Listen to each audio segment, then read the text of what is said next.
안녕하세요, K군입니다. 헤어지는 순간에는요, 감정이 너무 격하다 보니까 내가 어떤 행동을 하는 것이 그 감정의 연장선에서는 맞는 것 같이 느껴질 수 있어요. 하지만 약간만 내가 감정이 차분해지면 그 행동들에 대해서 후회할 때가 많거든요. 사랑하는 사람과 헤어지고 나서 상대에 대한 감정이 완벽히 정리된 게 아니라면 하지 말아야 될 행동에 대해서 이야기해 보도록 하겠습니다. 보시기 전에 구독과 좋아요 부탁드릴게요. 첫 번째는요, 카톡 프사를 바꾸지 않으셨으면 좋겠어요. 이별을 통보한 사람들은요, 내가 이별을 통보했기 때문에 상대에게 내 확실한 입장 표명을 하기 위해서 카톡 프사를 바꾸거나 내리거나 혹은 상태 메시지를 바꾸는 행동들을 하시는데요.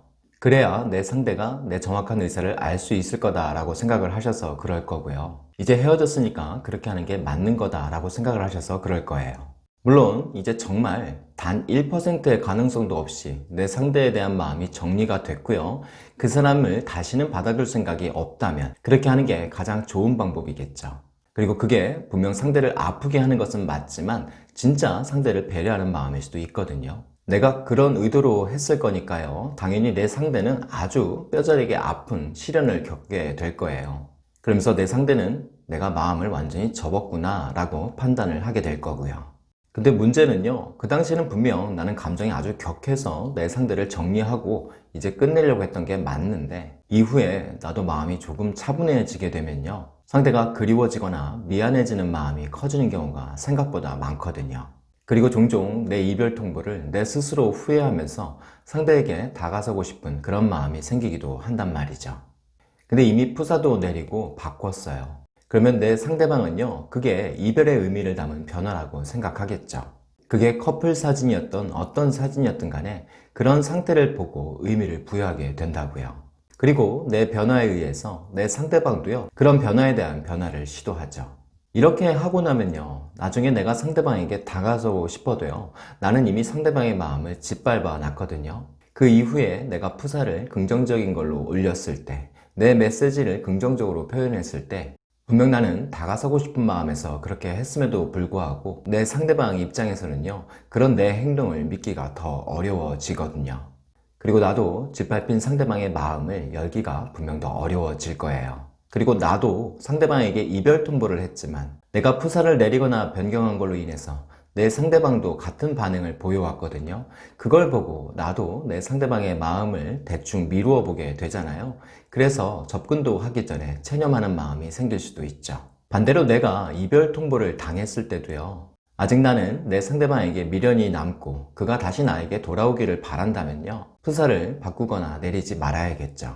이별 통보를 당했으니까 마음이 아프고 나도 욱할 거예요. 그리고 나도 너에게 미련을 접었다라는 그런 의미를 보여주기 위해서라도 그런 행동을 할 수 있죠. 또는 그렇게 해서라도 내 의지를 다지려고 하실 거고요. 그런데 내 상대방이요, 앞에서 말한 것처럼 자기 마음이 변해서 나한테 다가오려고 할 수도 있거든요. 그런데 나도 이제는 너한테 마음을 완전히 접었어. 내 마음은 싹 다 정리가 됐어. 이러한 푸사를 올리게 된다면 내 상대방도요, 내가 마음 정리를 확실히 끝냈구나 라고 생각을 하면서 그렇게 체념하면서 나에게 다가올 마음을 아예 접어버릴 수도 있겠죠.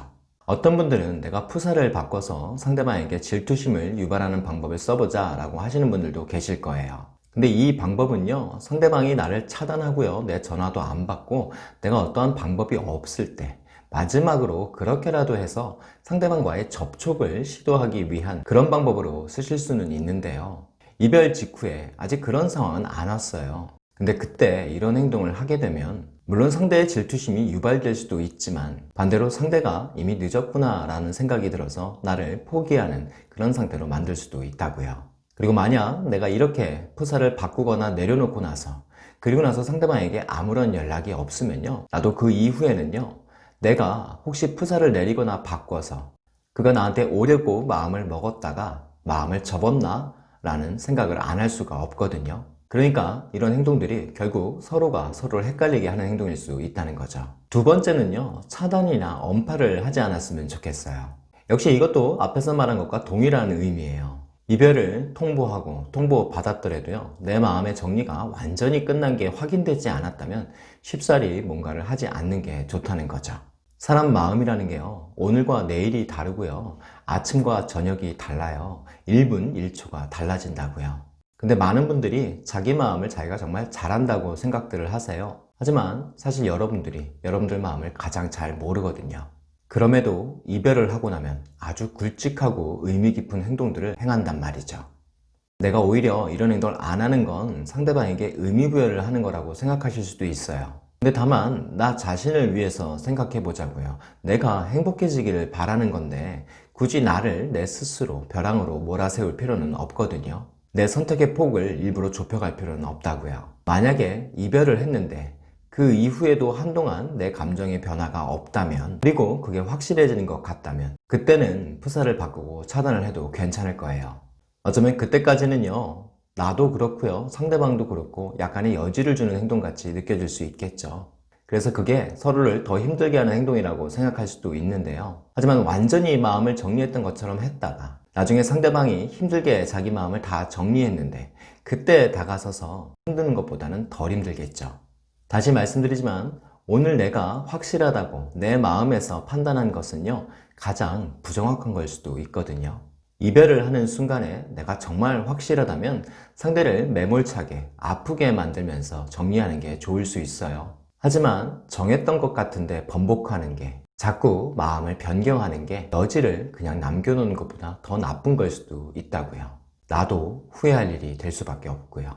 그러면 무조건 푸사를 변경하거나 내리는 일을 하지 말고 차단도 하지 말아야 되느냐는 사실 여러분들이 결정할 몫일 거예요. 그건 자유니까요. 하지만 적어도 내가 이별 상황을 맞이해서 그 격한 감정 때문에 내 감정을 분출하기 위한 행동으로 하시는 거라면요, 섣불리 하지 않으셨으면 좋겠다는 거예요. 조금만 더 시간이 지나고 내 마음이 차분해지고 나서 그때 푸사를 바꾸든 차단을 하든 언팔을 하든 늦지 않는다고요. 그때는 그 마음으로 쭉 한결같은 행동을 하면 되니까요. 가끔은 이런 푸사의 변경과 SNS의 차단 등이 효과를 불러올 수도 있어요. 하지만 반대로 상대방의 마음을 완전히 닫아버리게 하는 그런 효과를 가져올 수도 있거든요.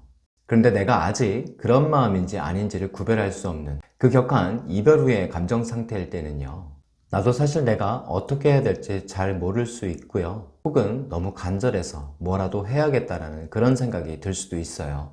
하지만 그런 감정에 내가 편승해서 뭔가를 자꾸 해보려고 하는 노력을 하지 마시고요, 가끔은 잠깐 멈춰보는 거, 그렇게 우리 사이에 숨을 한번 골라보는 것도 중요하지 않을까요? 이별하기 전에도 그랬고요, 이별할 때도 그랬어요. 내가 어떤 감정이 격해져서 그 감정들이 자꾸 이어지다 보니까 우리 둘 사이가 이렇게 되어 왔거든요. 이번에만큼은 내가 확실치 않다면, 내가 또 후회할 거라면 그 일을 반복하지 않도록 잠깐 한번 멈춰 보셨으면 좋겠어요. 그래야 나도 덜 아프고요, 후회도 적어질 거니까요. 오늘도 구독과 좋아요 부탁드릴게요.